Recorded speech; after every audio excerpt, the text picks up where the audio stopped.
I used to work in a bank, but lately things has changed a little bit in the family. So my younger brother is Down syndrome, my mom is facing dementia issues, and then my father is also slightly diabetic, looking after my mom and my younger brother. The reason why I created this company is for my family. Hi, my name is Jin and I'm the founder of Saucecode. Like, people always tell me, why you do F&B? Why you do F&B? F&B is so tough. I guess if I don't do now, then when? I've seen many friends who always say things like, I wish I could have done more. So I don't want to be there. For me, it's like, if you have a parent who is experiencing dementia, there's nothing much you can do, honestly. So right now, to me, spending time with them and taking care of their well-being is like main priority with whatever time that they have left. To them, going to hospital is a norm. They don't have the luxury of going private, and I believe a lot of Singaporeans can relate. Just the three of them, when they take turns to go to hospital, it's very time consuming. My mom had an appointment yesterday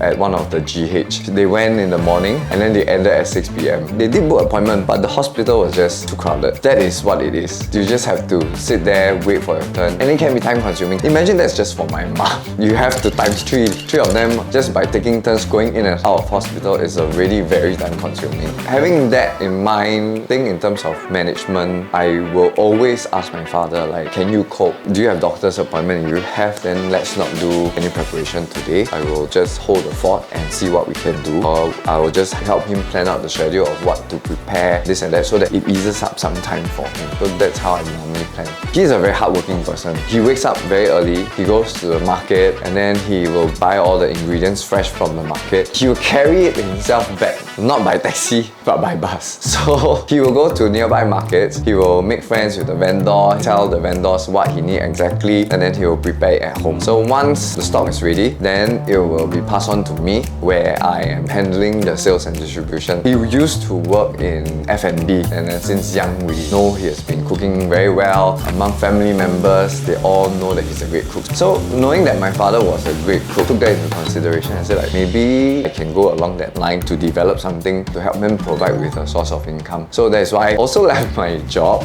We came out with this Saucecode. So it started out with chilli, and then it branches out with other kind of sauces and condiments. It's not just only the business aspect, it also gives me more time to do things for my family or to plan the future for my family, which has been all along in my mind. But even though it's very unstable, not only like my father is involved, even my mom is also down to help preparing the ingredients. So this business brings the family together, the ecosystem working around the family. Oh yes, he's very particular. Certain type of the sauce and certain type of condiments, he has his own strict regimen that he follows in that way. He will make sure the quality is there. Once it's ready, you quickly send it out to the consumers. Everything is freshly prepared. Some of the reviews were saying like it's very fast. Money is not something that you can bring to your grave. Initially, it was definitely tough. Took some time to work out the finances, do some adjustments, sort of worked out lah. But I guess for a lot of Singaporeans, having a 9-to-5 job, it's stability. Back then when I was working in the bank, I also get to enjoy the stability. You don't have to worry about your medical, you don't have to worry about your pay. You know that at a certain date, the pay comes in. But back then, there were a lot of things that I had to push back. For example, my mom's ongoing health issue, the need of having to set up deputyship for my Down syndrome brother. It was an easy excuse for me because I can just say, I have no time, it's work, we do this another time. For me, I was able to make the adjustments to go into this full time. Fear, not so much. I told myself, if it doesn't work, it doesn't work. Just discipline.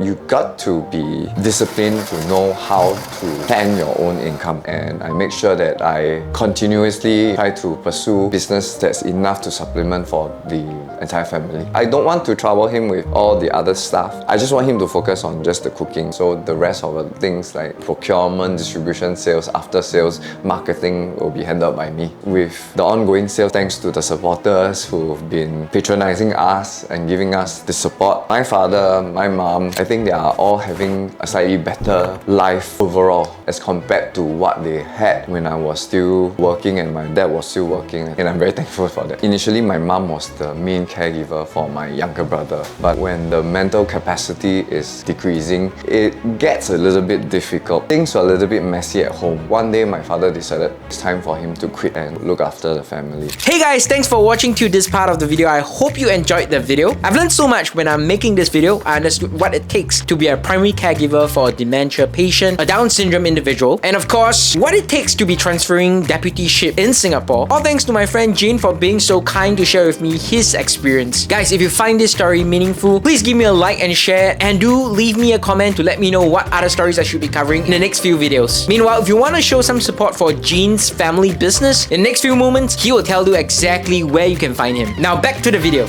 Okay, so for chili lovers, if you have yet to try our chili, you can visit us on our website. We are listed on several platforms, on Shopee, on TikTok Shop, as well as our own Shopify website. Hope to see you all soon. Thank you.